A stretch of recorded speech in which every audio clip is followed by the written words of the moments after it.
All right, Okay. hello, hello. I think we've done enough testing, so I'm gonna hype you up now. Is it too soon to just hype? Perfect. Is it too soon to hype you up? I'm gonna hype you up now. Please do. Hype me up. This is my man Blake Wright. He's coming on for episode 1 of the Life After the Game podcast, and I'm a hype beast, so I'm just gonna lay it out there. Blake is an actor, a writer, a poet, a filmmaker, a painter, a model, a craftsman. Um, and first, I mean, the identity that I'm kind of picking up on first and foremost right now is rapper. Actually, I've been talking with some people down here, and they're like, you got to really diversify your branding because they're all about branding and stuff like that. And they're like, right now we go on your Instagram page, and you look like a rapper more than an actor. And I'm like, I want to be business focused and business smart, but at the same time, I'm just kind of like, look, I want to be authentic. So I don't know. I don't know what's right or wrong. What's resonating with you the most right now? Dude, honestly, I would say the combination, the freedom to make my own music and the freedom to be a vessel or a tool for storytelling for someone else's story is like a really good balance right now, and that's where I've been these last couple months, which has been cool. So it's just mostly about the freedom of expression. Yes, sir. Yeah. I Tell me a little bit about where you came up with the L.A. Laker. Well, I made that first song, the single "L.A. Laker," back in December before I knew I was gonna head out of town and move, but I wanted to. I wanted to create a mixtape that felt like a theme, something metaphoric, I guess, Christian. That was, you and I both, know basketball. You obviously, played in college, and I loved it in high school, and then played afterward. But basketball is a lot of expression, and L.A. Laker. We're kind of in the entertainment biz now, so it's like it's just fitting, that you go to Hollywood to keep doing what the game is, and the game is your game, and your life is the story. And I think that once I made that first track, that I just knew that it was going to take that direction. That was going to be the title of it.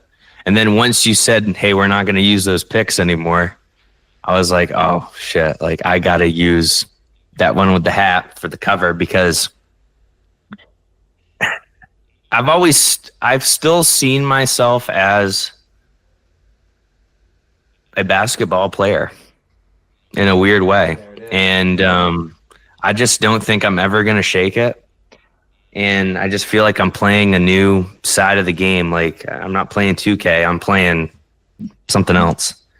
So, LA Laker. The Lakers are historic for,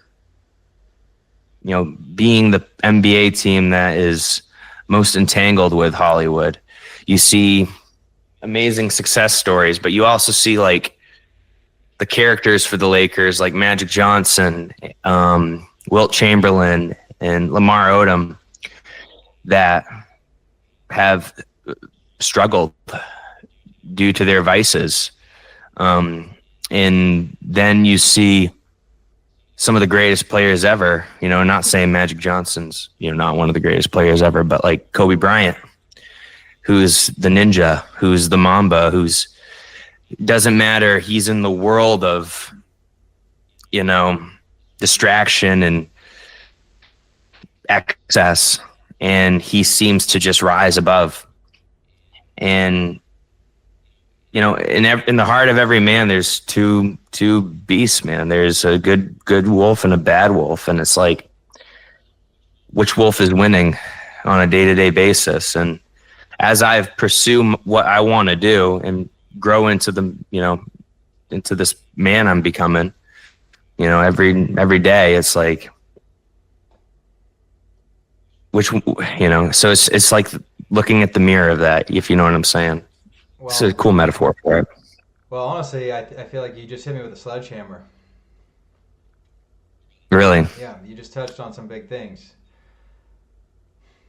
You asked about LA Laker, and I was being honest. I guess we went right to the heart of it all with the Laker thing. So I guess maybe I'm on track with my first question. Because, well, first of all, I'm glad to hear that you feel like you're on your way to being a man. That's huge. Thank you, man. It's probably a lifelong journey, though, for all of us. Correct. We strive to be men. Yeah. We do. And we want to. I consider myself a man. I try to consider myself a man. Yeah. Yeah. You are. And I am too. Just I want to get on my own feet more as a provider. And then I feel like I'll get to that point where I'm like, all right, no one can touch me, Yeah, you touched on, because I feel like success. It's a lot of this is success oriented in general.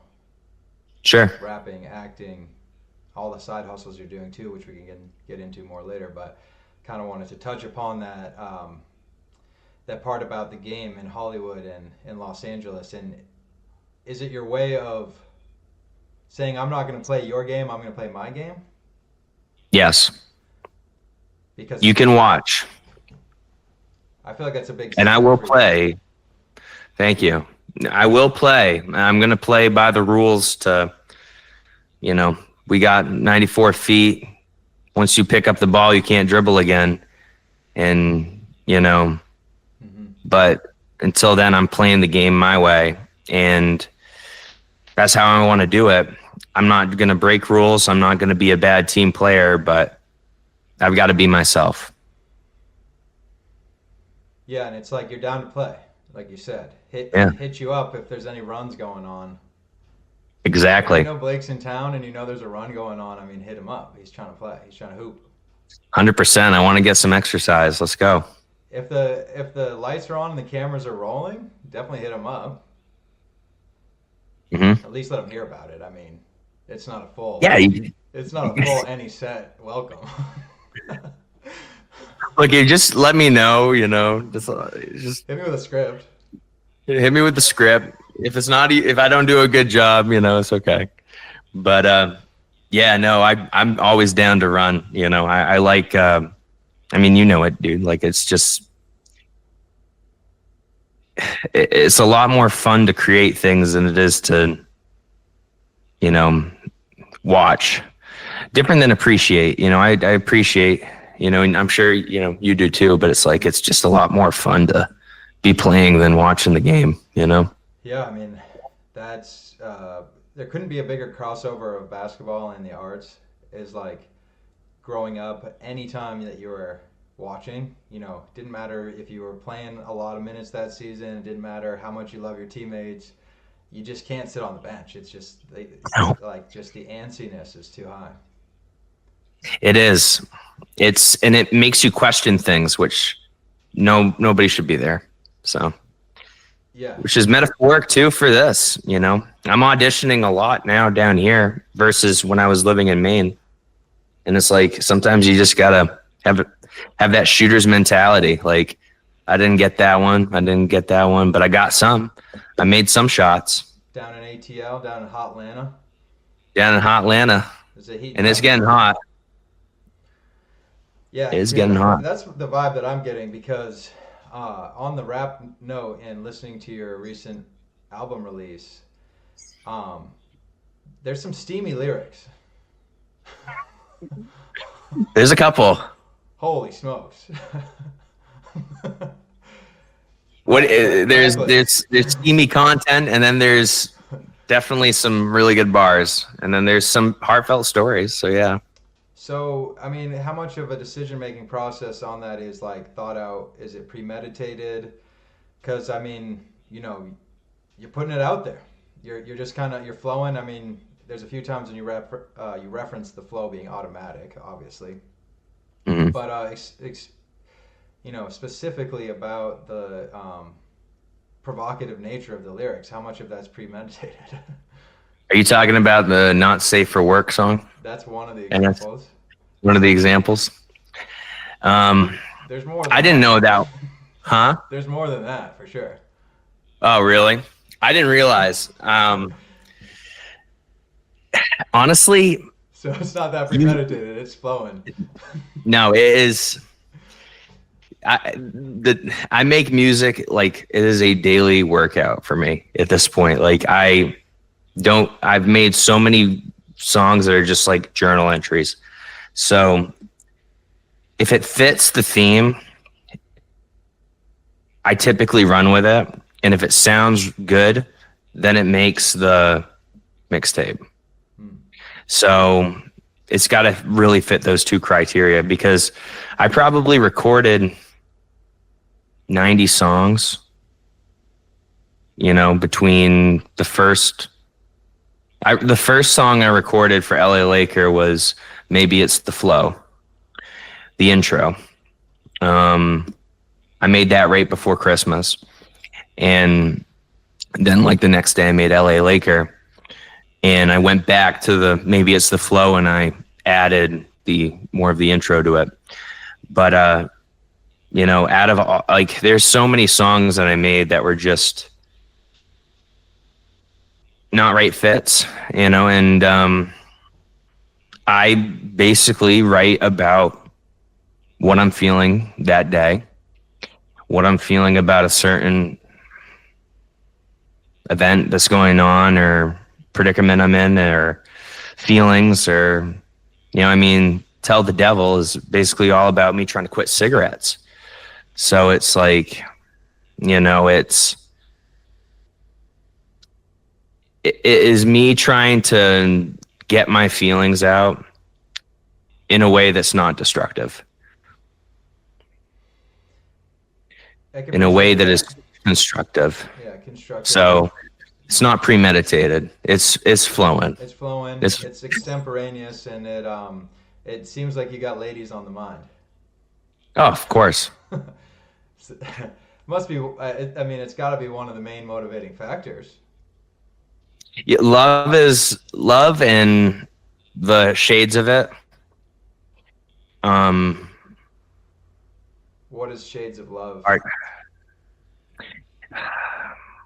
Expound upon the shades of love.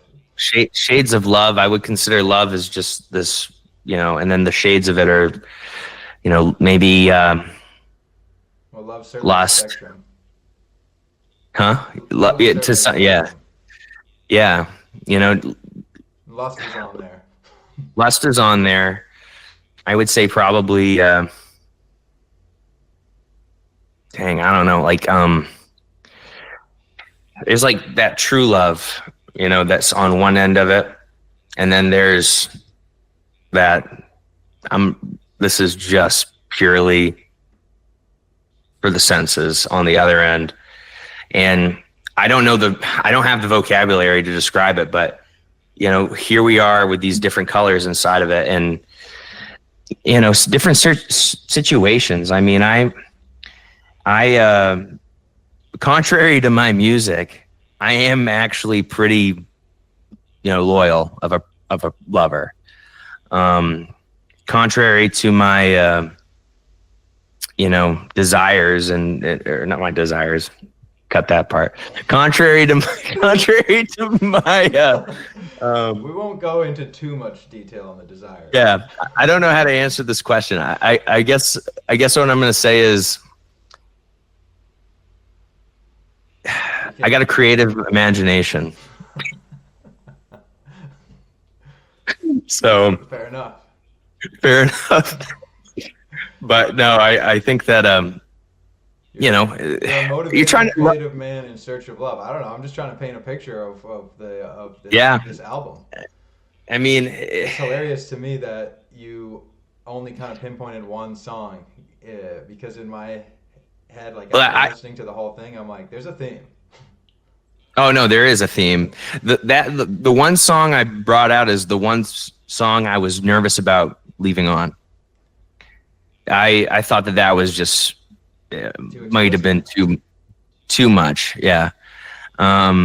But then I thought, all in the pocket, man. I'm not trying to give you a hard time too. There's many themes and there's a lot of a variety of lyrics in there too. So I'm just no, for sure. I mean, yanking your hey chain a little baby. bit, too. Wait, what'd you say? I'm just yanking your chain a little bit too. No, I know, I like it, and as you should, So, hey baby was, I mean, I heard that beat and it was around Valentine's Day when I wrote it, and I just had a really good couple days with somebody, and it was like, really mushy, but also it felt like, how when Daft Punk creates music, there's a little bit of distance that comes from them. There's like, it feels like they have it for a second, but I'm talking about the subject matter, that they have it for a second, but they cannot fully hang on to it, or because of there's whatever, and that those obstacles are manifested through the technology of their sound. And I think that when I heard that beat and I heard that smooth guitar, I was feeling the way I was feeling, I knew I needed to make something that was like, I need to let I want to spend tomorrow like we spent today.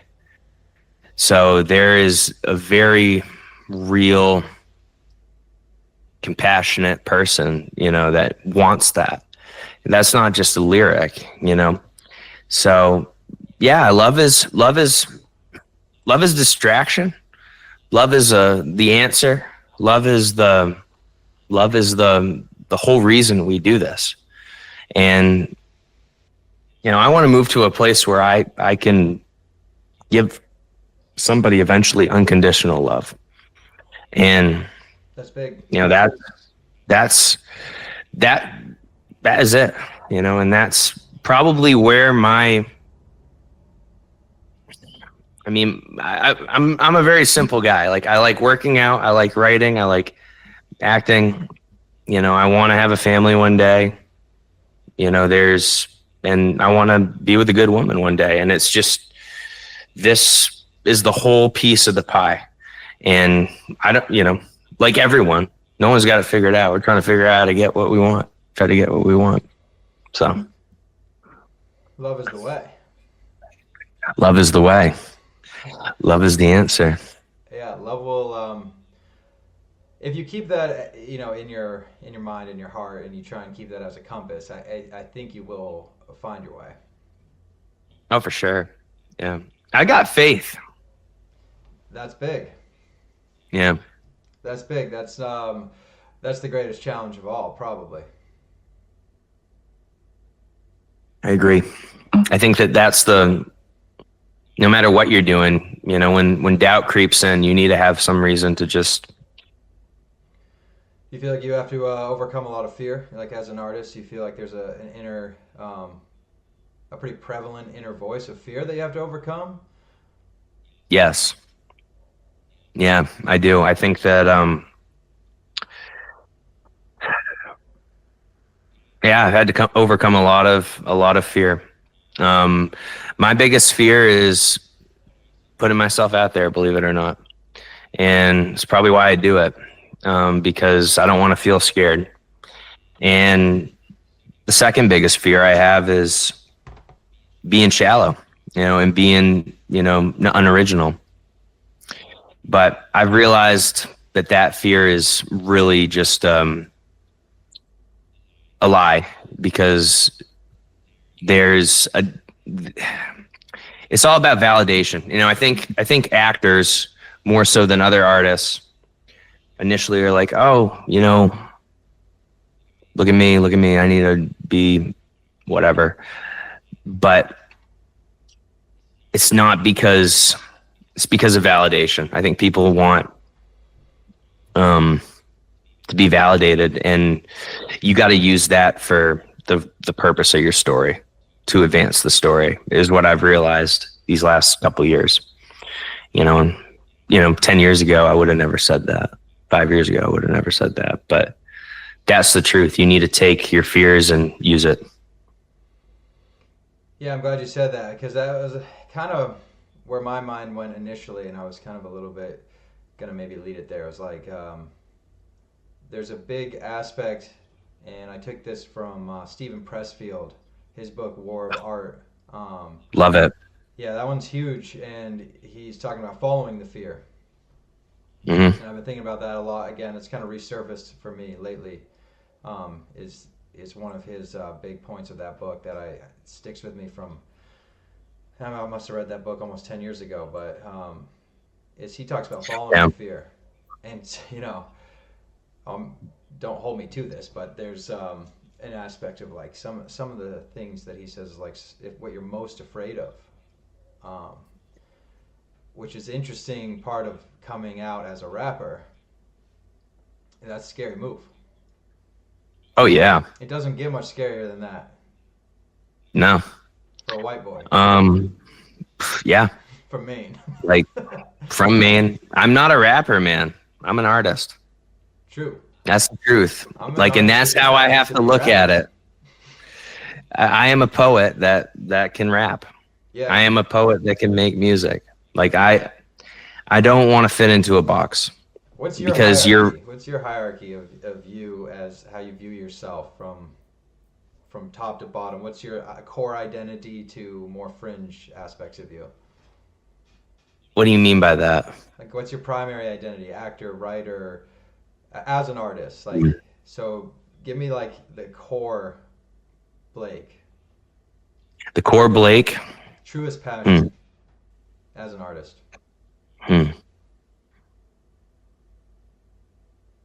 Damn, this is a good question. I haven't. I didn't know this question was going to freeze you up. I thought that there might have been an automatic answer. I would say probably a writer then. That's the only thing that seems to cross over to them all. So I like that answer until you said because of the crossover. So it's a little bit of a because I agree. Like, I think that writing is the core, because all of the other art forms in a way can kind of encompass it. Like, actors need writing, musicians need writing, and obviously all the poetry, all the rapping. But I'm thinking, like, if you had to choose and you could only do one, I don't want to say you had to choose, but I'm just trying to get to the core. Like, you can't say if it's writer, but not because writing lets you do all the other things. Okay. No, I get what you're saying.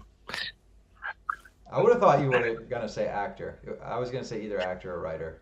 Would have been my guess. You see, the thing is that man,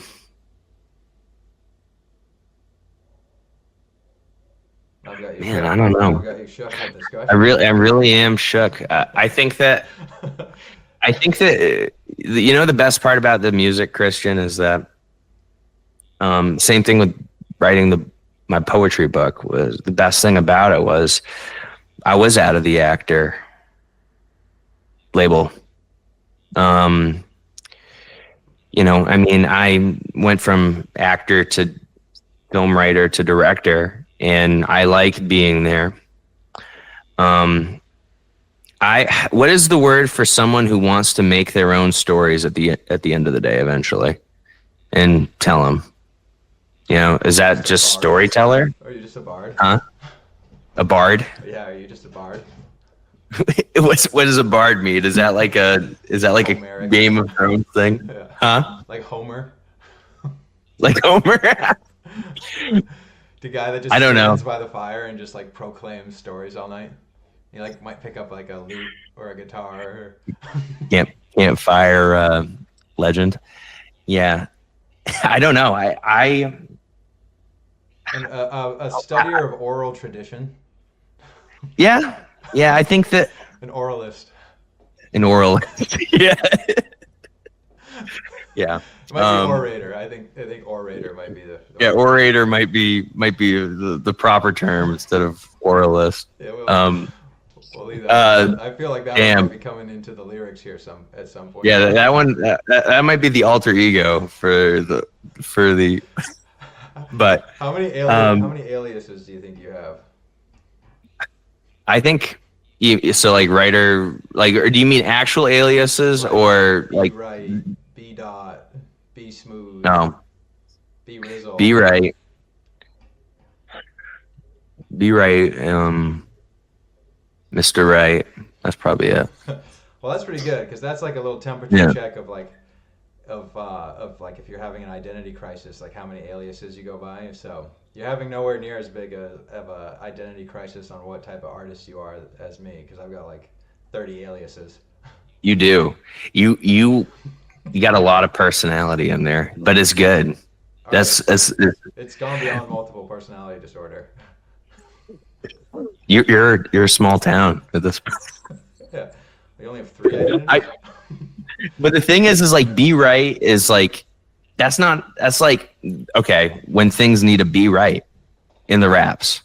That's when be right is referenced. Hmm. When things are gonna be right, they're gonna be okay, be right. But Mr. Right he's the professional.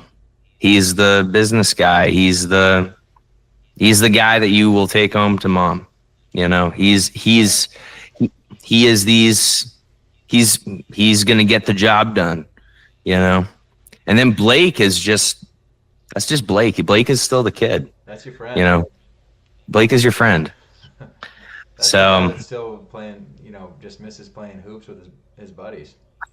dude, if I could go back in time, if I mean, I'll put it to you this way: if we could just get a legendary pickup game going one of these days, Hmm. film it, Where would just you want to and play? then I don't know if I could play one place right now.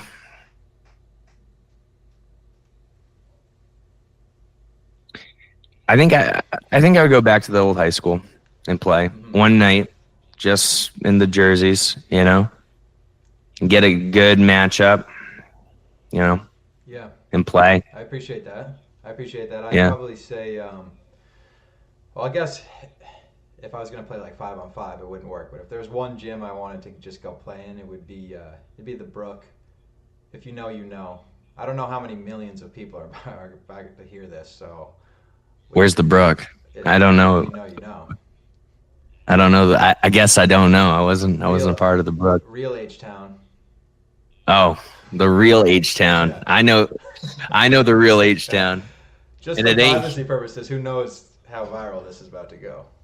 it ain't, and it is definitely not Houston. That's all we'll say. So. It's not Houston. It's not Holton. It's not Holton either. No. Oh Yeah, man, because we're in the I actually have infinite played launch at the Brook. sequence. We're in the infinite launch sequence right now, so we have no idea like how exponential the growth of Dreamlab and Life After the Game, LA Laker drop. We have no idea how many trillions Well, of trillions of bots are about to watch this. I can't wait. I cannot wait for Bollywood to call my name. I'm ready. Yeah. So Hey, send us a script. send us a script. We will do it. No, I've actually played at the Brook, and I know what you're talking about. I played That's the ball temple. ball. Hmm. That's a great place to play, Oh, dude, I don't miss there. dude. I believe it. You're cash. So That's where I gained my faith. That's where my faith was born. I believe it. Is that where? What was your best game at the Brook for you? I'll tell you mine if after you tell me yours. My best game. Hmm. Or best moment could be pickup, could be fall league, could be Probably I whatever. was You in know. fourth grade, and I probably the time I dropped 50 in fourth grade. I don't know. The lights went out. We've in the never fourth heard quarter. this story. The lights went out. You No, shot the damn lights out. that actually that might be an exaggeration, but there's a moment. I put you on the spot so hard, so I'll tell you a personal story. When I was in sixth grade, there was a picture of my brother in the trophy case, and his team had gone like 21-0 or something, and so when you walked in to that back hallway area where there was trophy case, I would see him, and so it was my whole dream was to be in there with him someday somehow, and his coached there for like, I don't know, 30, 40 years or something, and my sixth grade year was his last year, and we went undefeated, and we got our picture in the trophy case. So that game, that moment, That's huge. That one's repressed. I haven't. I'm gonna say I haven't thought about that. I probably bring that up all the time and just try to deny it. But yeah, in sixth grade, I went undefeated and got my trophy case, my pick in the trophy case with my brother. Greatest moment of my life. That's amazing. 12 years old. Dude, that's life changing. Yeah. And I've been that's some momentum. I've been chasing glory ever since. And you've been doing a good job. Yeah, but that whole thing of, your faith being born and, the faith over the fear and everything, who knew since then how much our faith was going to be tested? I'll tell you what, it was easier back then. And you thought it was so hard. But yeah, the faith is... I thought my faith was being tested back then. Yes, exactly. But, talking about, reading War of Art 10 years ago and thinking about the trials and tribulations of the last 10 years of kind of pursuing that I don't know, artistic goal of starting off getting super into acting, and then you're doing auditions and you're like, I hate doing the auditions and I feel like I'm not showcasing myself, and so then start doing stand-up comedy, and then there's a pandemic, and then you're getting into music, and then everyone's like, this guy's just having an identity crisis. You're like, am I, or am I just vibing? I don't know.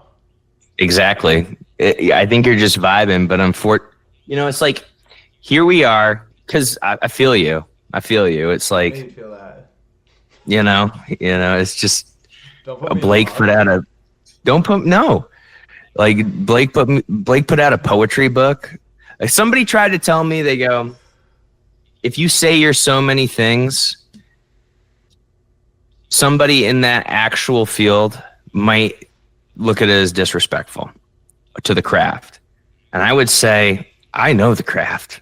And I know that it's hard to do this stuff. Like, I'm not saying that I don't. I did a movie with this guy who's a record producer in Nashville. He was an actor on the film. He was a member of this band that we did, for this feature down here. And he's trained. He knows music theory. He can play all the instruments. He's got a voice that's awesome. And he's just like, music has turned into, does it sound good? Does it feel good? It's an experience. And there's, and this, but I don't think our audience, with the 10 trillion views that we're going to get, is going to know, like, 100 years ago, there were people in the household of American families that just played the flute, that just, like, were good at the violin. Imagine being right? dialed in on the flute. Yeah, but like, they were just, because they didn't have the radio. They didn't have, maybe they did 100 years ago, but they didn't have Spotify. They had to make art, to experience art more frequently, and is just so accessible now. So it's underappreciated, but to make, and I've listened to your music, and it is good music. Oh, I think I 100%, like, and you've listened to mine, and I hear what you're trying to do, and I understand, the story of each song, and I get the theme, and because I also know you as a man, as well. So it's like, I understand, like, okay, like, I see Christian, and that's what really makes it better, we do the same thing with celebrities. You're 100% welcome, but it's like, we make art and put ourselves out here, and people don't realize it's not easy to do. It is easy, but it's not easy. And I'm just trying to make art, and I have the internet so I can put my music out there. No, I'm not having an identity crisis because I didn't play college basketball. No, I'm not, I'm not having an identity crisis because I moved from my small town and went to college. Like, I'm not. Like, I'm going through it. Dude, I'm like, I've always wanted to act. I never had a theater department in my high school. Or I did. It was 1 year, and then there wasn't a theater department sophomore, whatever. Plus, I wouldn't have done it anyway. I wasn't ready. And then, I can make music. I want to try. And you've heard some of the first songs, and it's came a long ass way in 2 years. So it's like, this is about living life. Some people go to Bali. Some people go to spring break at Panama City Beach. Or buy a boat. I have friends that buy four-wheelers, and I'm sure you do too. Like, this is just what I do. Like, it's not me trying to be. I want to make money doing this. I do make money doing this. How much? I'm not going to say. Is it where I want?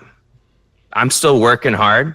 I still want to make more money doing this because I'm not anywhere near close to where I want to be that way. But I'm doing this because this is what I do.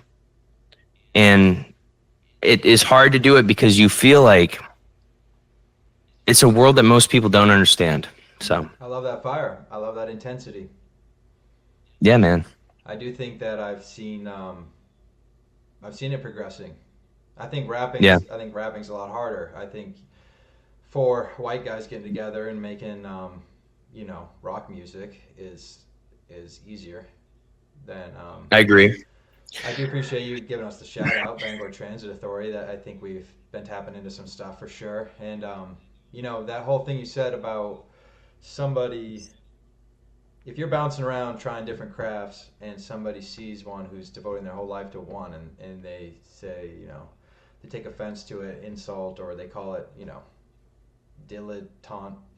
dilettantry.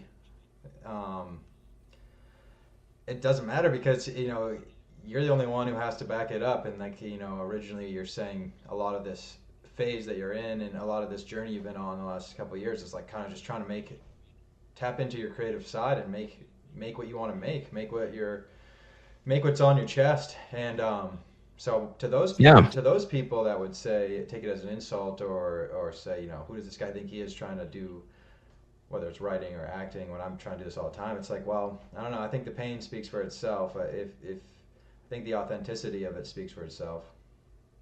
I agree. I think that and it's like, yeah, I think about that. I'm sure you've heard things like similar, and you probably have thought about it, but after I think about it for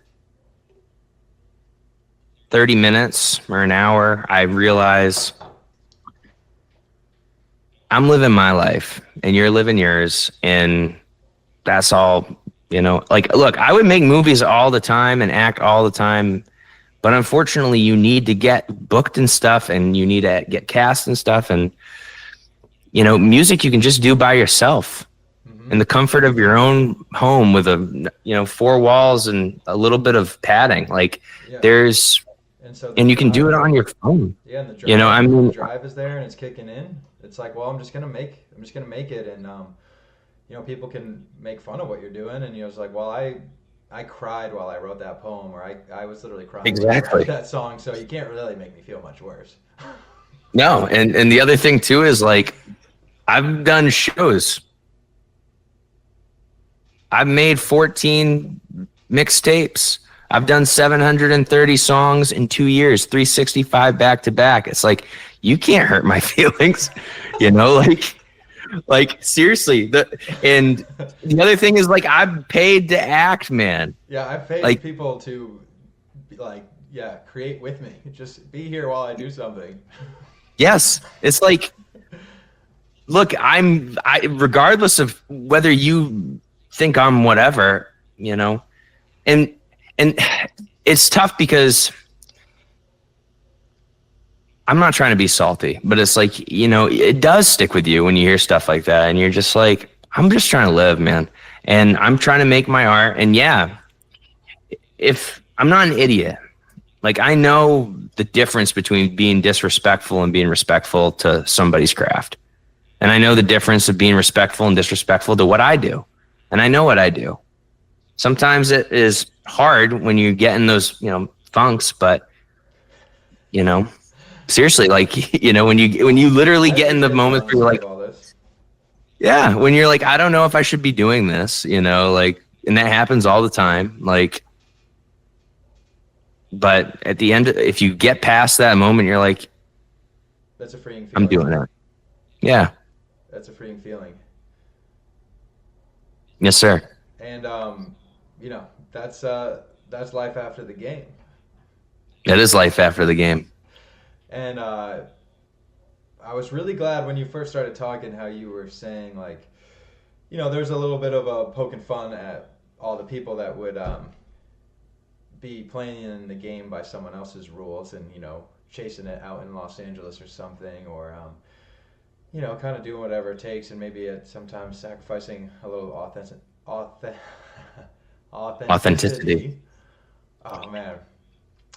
There's somebody that just makes you think of somebody that has been saying that word incorrectly lately, and now I just caught the bug.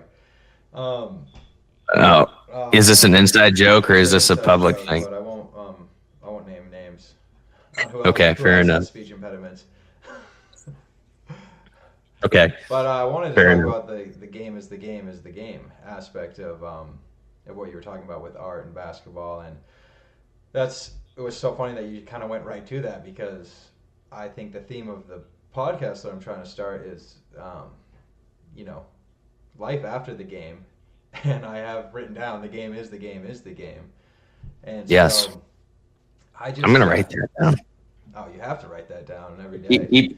Keep going. The game is the game is the game. Is the game, and I don't know. It's not one of those like how you do one thing is how you do everything kind of things, because I've been hearing that around a lot, and I have mixed feelings on that one. I agree. I have mixed feelings about that as well.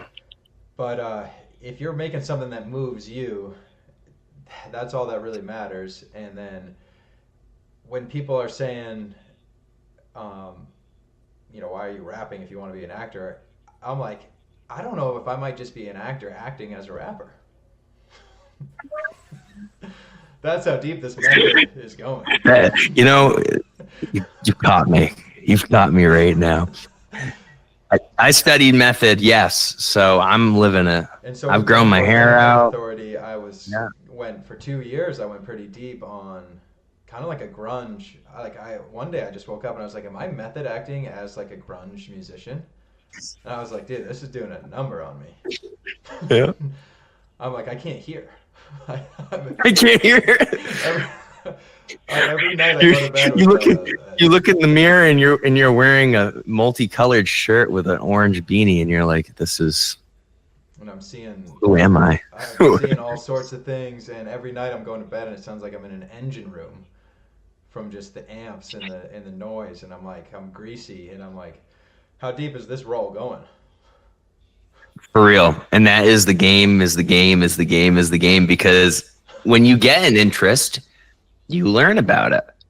And in order to learn, you have to apply it in your life, you know? Because you and I, we can read. Journalism. Yeah, it is. It's the modern Hunter S. Thompson. Maybe I should pull it back for a sec, launch the magazine. Maybe it's all gonzo journalism. And I think with the rapping in particular, it's extremely addicting. When you're around your boys and you can't stop rhyming. Dude, it's fun. It's really fun, and until you get, and then you realize some of your friends that can't play nice. It's like, okay, come on, Tim. You've gone off for two minutes without passing. Pass the rock. The sniper, pass the rock. Yeah, the same guys that are ball hogs at the game. Let me get some touches. Yeah, let me give me, dude. I'm wide open in the corner. Like you Over literally corner, ended on a good. Yeah. I'm definitely gonna miss my next open shot. I haven't touched the ball in like 20 possessions. But those moments are the best moments. Just like, yeah, I mean. Have you ever seen the interview? I can't remember if it was, not to bring up one of my favorite method actors, Shia. I think Shia LaBeouf is on, it might be Hot Ones, and he's talking about how he can't stop rapping. And he's like on set, and he's like talking about Bernthal. Like, is it John Bernthal? I don't know, maybe. It's the guy that is in a bunch of stuff with them, and then the other guy that he's talking about is Tom Hardy, and Shia is like he's like deep in like a rapping method acting thing, you can tell, and he's like, when me and Bernthal and Hardy on set, we're just rapping, all we're doing is rapping all day. And he's like, we're ad-libbing. He's like, we could forget our lines and it doesn't even matter. We've been rapping all day. We're ready to go. Dude, for real, it's so much fun. My cousin Joe and my cousin Joe he's a Christian hip hop artist, Joe Wright, and but we used to play this game called Give Me a Word. And I think when you and I have hung out, we've played Give Me a Word a couple times. And that's the best game, because it's just like Aphrodite, and then you just go, yeah, why is she so flighty? Does she want to be a wifey, or does she want to come over to nightly? Maybe I'll turn on the Jimmy Kimmel Nightly. Anyway. Shout out Keira Knightley. Shout out Keira Knightley. Yeah. Do I have it in me for an all-nighty? You might need to have a nightcap. If she shows up, but you never. If she shows up in the 90, you want to make sure that you get the hiney and you get behindy. See, that's what I'm saying. I think you're not realizing on the album they just dropped that you're talking some love languages. Oh, I'm talking. I think track for track. Possibly. I'm like, have you read The Game by Neil Strauss? Have you read The Game by Neil Strauss? I don't even know how to respond to that. That's not what we're talking about. No, it is not. No. Yeah, we'll cut that out if we need to. Okay. There's something that I wanted to get to on The Game is the Game is the Game. The words, word for word, rapping, pass the rock. Man, because that's the thing when you get into the fully, like, I call it like a RAM state of mind. Like, it's all processing, no memory. I can't remember. Mm-hmm. Like, I can't remember like most of the things we've been saying because it's all RAM. Dude, no, I know. It's like I can't remember something I said five seconds ago. It's pretty bad. You can't, but you can remember Keira Knightley. I mean, come on, that would have been the only. That visuals. Dude, I get it because that is. I remember. It's one of two things. And I remember it. Go ahead. Actually perfect because I'm gonna need to ask, say some prayers for forgiveness tonight for sure. But too. You talked about your friend that was a Christian rap artist, and you brought up Faith a couple times. My cousin. Yeah, your cousin / homeboy. Dude, so tell me my literal about Faith. It seems like Faith is a big thing for you. Yes. How much is that motivating you? How much is I don't know, just being a Christian man. How prevalent is this in your thoughts, and how much is this motivating you? What does that look like? I've had an interesting walk. Trying to figure it out exactly, because it feels like a lot of things ebb and flow with it. I pray every day. I pray over my meals. When I remember to do it, I give thanks, to God. And I tell him my fears, and I tell him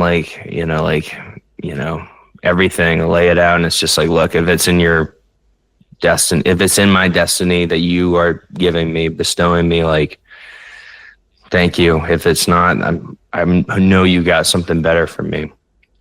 That's the hard part to believe. Is Yeah. to take the deep breath and just believe that even though it feels very much so like it's not going your way, that it is going to. Yeah. And that's kind of where I'm trying to rest in there and be still in there. Comes. Well, I just did a film, and one of my co-stars is 36, and he was like, dude, you're good. He's like, don't, he's like, seriously, he's like, do not, like, don't force it. Don't rush it. Like, it's going to happen. You're good. Like, you're good. Enjoy it. He's like, enjoy it, 'cause this is it. And I was like, literally like, yeah, this is it. And then it's like, look, I have faith. I believe in God, and I believe, in Christianity. I believe in Jesus, but I'm also first to say I'm not perfect, and I am not gonna, ever come at someone on their faith. And I feel like that's kind of where I'm like, in and out on stuff right now, is like, I want to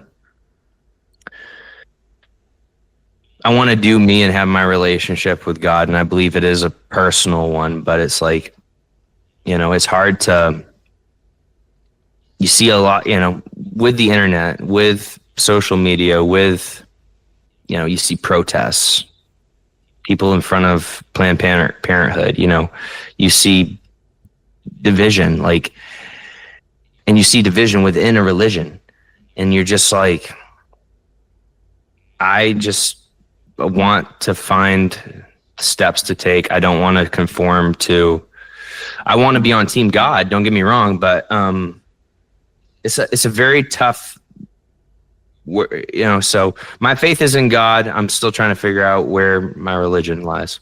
That makes sense. That's fair enough. Yeah. That's fair enough, and it's heavy stuff. It's powerful stuff. Certainly, like you said, you got to navigate the feelings of wanting to be on the team, wanting to believe, wanting to just straight give it up, but seeing people and having feelings of like, wow, this is making me feel angry. This is making me feel like I don't want to activate any anger or hate inside of myself. Yeah. Because obviously, as we said, love is the way. Love is the way, and then it's like, but that's they're like, JC said, would agree. JC who? Oh, JC did say that. Yes. He would definitely. Now you're talking about some musician. I'm like, well, I guess he wasn't. I'm talking about me and Jetty's acoustic Christian rock band. JC Everlasting. JC Everlasting and the 12 Boys. The 12 Boys. The 12 naughty boys. in the 12 hooligans. The 12 boys. Yeah, no, love is the way, and it's like, we can't all agree on what love is. And that's, and you realize, like, in a world that feels, like we don't understand each other, and then there's times where it's like things are transactional, and then there's times where it's like, I haven't told you that I miss you, bro. I've seen you 4 months ago. You know what I mean? Like, yeah, it's like last time we saw each other. Yeah, we had a good time, and it's like, let's get groovy. Let's take some photos in the old port. Dude, for real. Cowboy hats. Bro, it was such a good day. We were laughing, smiling, and I think we made some good artwork too. And I remember it hit me really hard. I looked at you and I was like, because you said you were, I don't remember if it was a done deal or not, but you were talking about going to Atlanta. And I was like, I think yeah. this is good because from a distance, I just wanted to see you tap into the actor's mindset. And you told me that too. Yeah. And that is where I started. You know, I mean, to get back up, that's pure. That's pure, and that is not going away. Like I'll act if I get a role in a play or a film, and I like it, I'm there. And I watched The Prestige today. Oh, while I was, dude, great movie, right? When was the last time you watched that? Years ago, but I took notes on it too. I was like, man, and I'm gonna spoil it, you're but dialed in on my psyche because that's like one of my top 5 favorite movies for sure. Bro, this is the first time I watched it, and I realized that Hugh Jackman's character was actually the Lord the whole time. He was literally the English Lord, whatever his name was, Yeah. And because in the beginning she's like, "Oh, I changed." She's like, "You changed your name." He's like, "Well, I don't want to embarrass my family." And he was like, "The name stays." But even when he was with his wife at first, they were just like, she was just like, I don't. He's like, "I don't want to embarrass my family." And it's like, you think, oh, a lot of actors do that, a lot of magicians do that, musicians do that, but it's literally because he was Lord Caldwell or whatever heck his name was the whole time. Dude, and it's like, no wonder. There's so many layers to that movie. You learn something new. You pick up a little. Secret foreshadowing plot point, deeper intertwined part of the story every time. And what's your favorite part of that movie? It's so good, isn't it? It's hard to figure out one favorite part. I'll just give you a part that I do love because I don't want to spoil it for the Infinite Bot Army that's listening. But from 2006, we're almost 20 years past. I could give you so many moments, but they're watching the old. I think it's like an old Oriental guy. He's like, yes. He's got some sort of stagecoach thing going, and I don't know. And he's limping in the back alley, and no one can see him. And the guy that's training him is looking at him, and he says he lives his act because he doesn't think that he's actually handicapped, and he's limping in the back alley where no one can see him. And so he's like, why would he be pretending still? No one can see him. And then he just looks at him. He's like, he lives his act. Yeah. Christian Bale's character says that he lives his act. That part resonates. Yeah. How deep does the act go? Both characters live their act, and both characters live a lie. Yeah, and they never turn it off, and probably they don't even turn it off with themselves. So no. They definitely lose sight of it. And man, a movie where you got Hugh Jackman and Christian Bale as dueling magicians.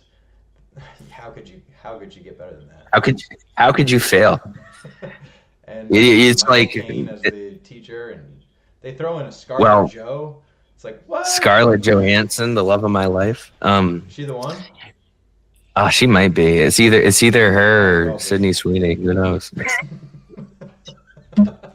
could be Alexis Wren. I don't know. For all the heartbreak, man, might as well be. Could be that girl that works at Chick-fil-A. She was really cute too. You probably were rapping at her a little bit. Oh my God! Give me that vanilla shake. I need it quick. My name is Blake. Just tell me what's it gonna take. Just tell me what's it gonna take. Does it come with no, bro. But no, I mean, I feel really. All jokes aside, 2 points. I love acting, so to bring it back to that, Michael Caine. If they give me a part, 80 years old, whatever, how old he is, I'll do it. Oh, that you have the role of your lifetime at 80. Bro, I hope I have a defining for my acts, man. A magnum opus per act of life. That would be cool. Nothing more than an artist's wish right there. That's a beautiful wish. And that's Dreamlab. Yeah, that is Dreamlab. Dude, I can't wait to see what the stuff what kind of stuff you're going to be doing here with this Dude, platform. for me, it's all about trying to collaborate with people. And yeah, I'm 10 years into an artist identity crisis. So there's 10 different channels, there's 10 different moods. It all funnels to the magazine. I want to just get as many people involved, get people creating. If I get a chance to act, like I said, send your boy some scripts. Hmm. I'm writing. Never stop I know writing. you are. And it makes me think of something you said of because I had in some of my notes about your lyrics, I had written down some things. I like the real ones shine and the fake ones fade away. That's for Hmm. sure. We had a few Let's Get Down Tonights, which that hit. And you were talking about Valentine's Day. You were talking about Sunset Boulevard, and you were talking about freezing up like Eminem on 8 Mile. And Yeah, one bad night. yeah, as someone who did, was pursuing some stand-up comedy for a few years and doing a lot of open mics, I've bombed. I've Hmm. bombed beyond imagination. Um, and Yeah, so what's your question? Have you actually ever froze up as bad as Eminem on 8 Mile? I had a really bad audition, and I wrote that song after that audition. How bad was this audition? It was the worst one I've ever done in my whole life. It was my first audition. Like I got down here, and it was like less than a week later. And I have been making music, and up in Maine and in Mass and New Hampshire, I wasn't. Well, this was in January. This is in maybe February actually, first week of February, last week of January. But Fresh loon. I fresh. Well, it's like Steph Curry shooting shots, bro. I don't remember the miss, but I do remember the lesson was to prepare more. And I realized I'm not in Kansas anymore. You know what I'm saying? Like I Yo, was you in got Maine, LinkedIn? bro. I literally like came from a spot where I did not have to audition. I had people that were giving me roles, Mm-hmm. and I didn't have to audition in Maine and New Hampshire area. Like I was good. Occasionally I would have to audition for something down in Boston, but like I didn't audition. Mm-hmm. Like for the last 2 years, hardly ever. So you weren't doing a And lot of monologues in general. no, I was doing some acting, workshops and classes for, just to stay sharp and stuff. But, you know, I wasn't getting in the room like that and and it was like in Atlanta and new. And thankfully, it was the most inconsequential piece because it wasn't for, anything that I really needed at the end of the day. But like, I literally like, I did, listen to the song. Like I reverted to like somebody that, just Yeah. made all the mistakes, like the rookie mistakes. And, I'll admit it, but I realized like, cause I did that monologue for, I did that monologue for a showcase in Atlanta a couple years ago and it went well. I also did that monologue a year ago at that point to try to get into Yale Drama School.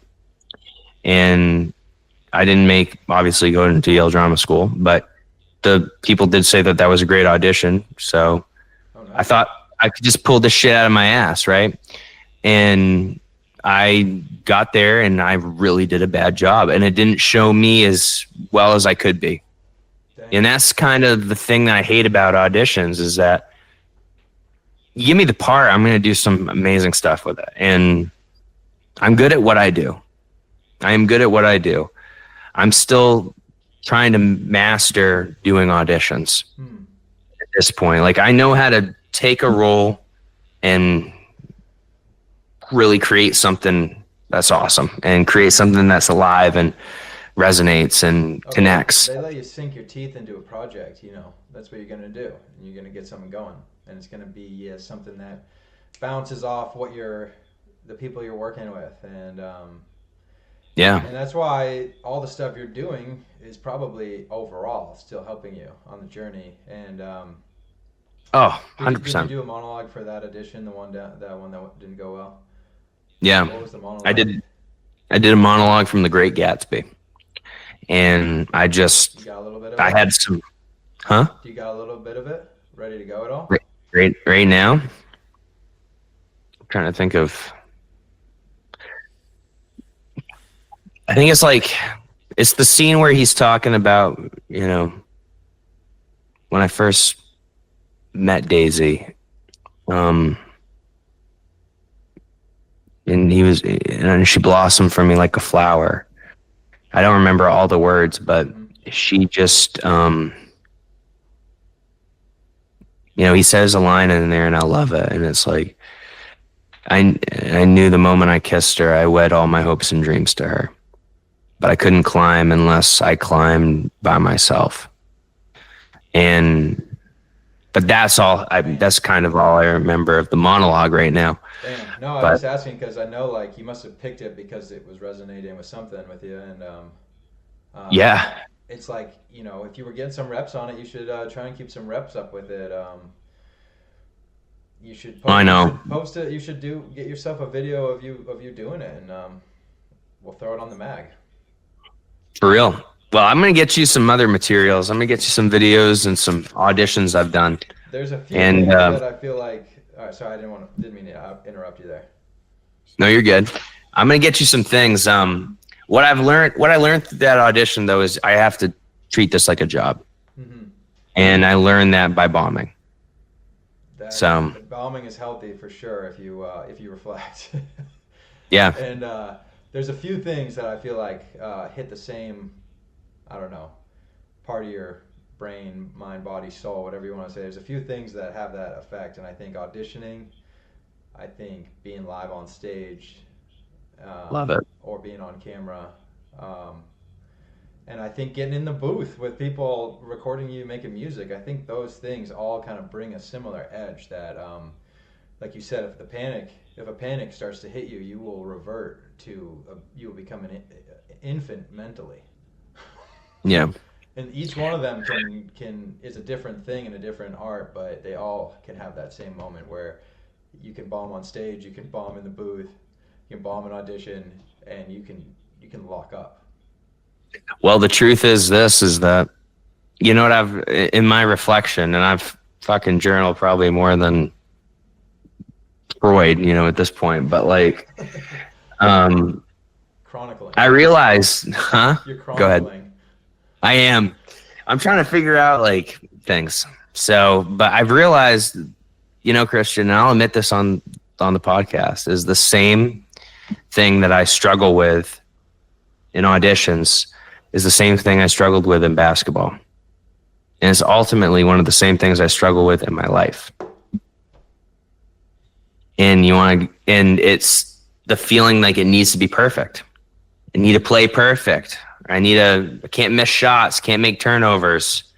Man. And that is the thing that is carried over from, when I first got into acting, it was the complete escape from that sort of thinking.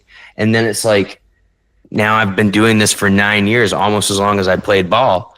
Right. And it's like, I noticed it in that moment. That's when I noticed it. I was like, I cannot let myself go back to that because that is it. It's like instead of being in the moment and doing it like and creating art and knowing that I'm playing, man. This is play.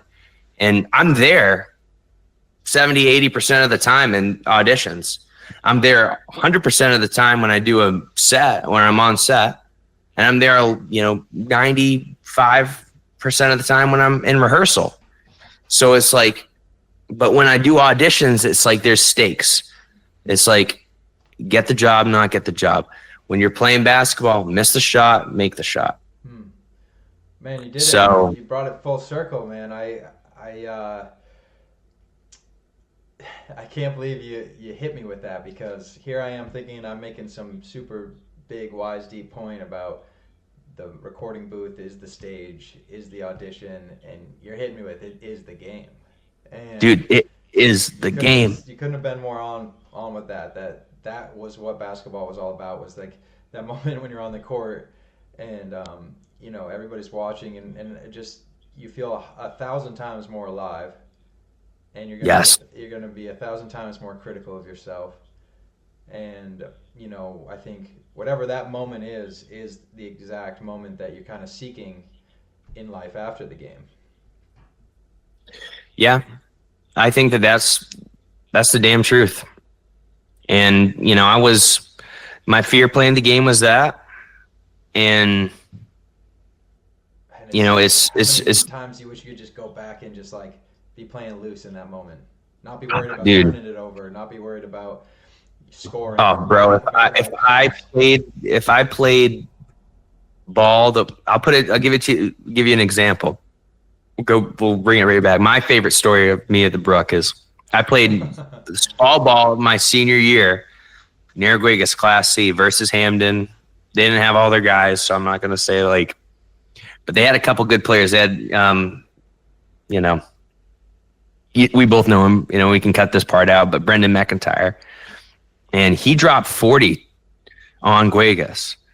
But Nick and I, my other teammate, we combined for 50, and we lost by 2 points because I missed the game-winning three. But playing fall ball, summer ball, street ball, I was so damn men's league. I was a killer because we're going to play and I don't care. There's no stakes. And then when it came to varsity season, up until probably the last half of my senior year, when I realized, okay, this isn't going to last forever. I need to start doing really letting go.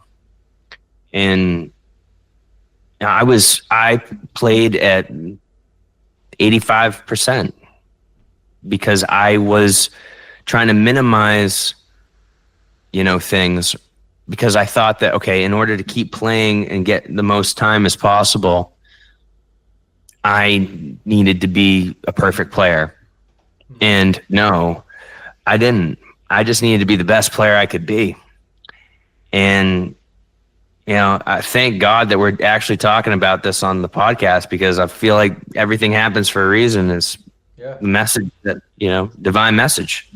But no, there seems like we may be, I couldn't be more honored either way to have you on as the first guest of Life After the Game podcast. But, some of the places you took the conversation, this is everything I was hoping that would come up in a Life After the Game podcast. And I think maybe it is kind of a sign of the focus of you got to try to find a way to live in the moment, whether you're playing the game or you're working on art or with your relationships and with your work. And I think the big thing about that is it does take a lot of preparation to be able to be in the yes, moment. which is the truth. But yeah, no, I think that it's all the same lessons. Until you master it, you don't move on to the next belt. No, your path is going to keep just placing that same lesson in so many different ways, and he's going to be screaming at you, how is this guy not listening?